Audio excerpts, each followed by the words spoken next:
silong tuk na higol le silong a ki khol loi zin golin hin gen the khan kho hi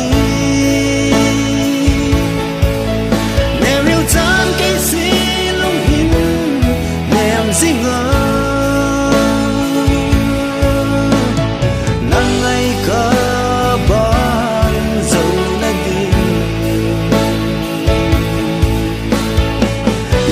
in the silong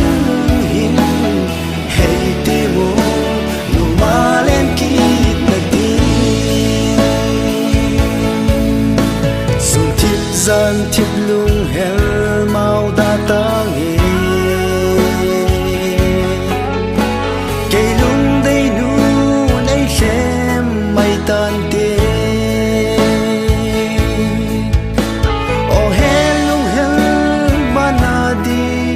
sol la nu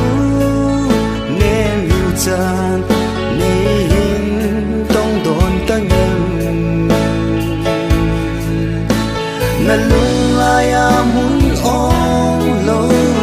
itam o gu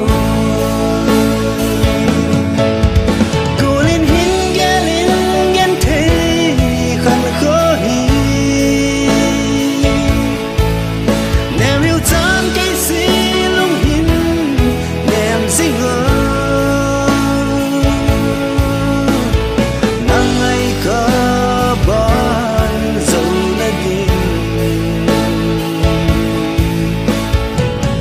sit in the silong hin hey te mo lumalen kit na din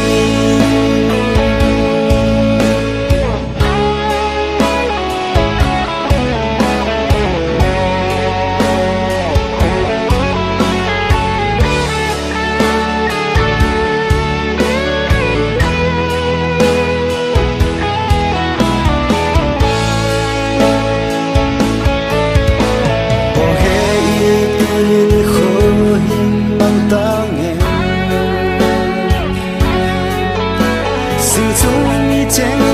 silong oi nan tem lu sit tai lo i dang ken nei lo a na nge ze hoi za so lang bang tang em nai gil lin mil zo lang em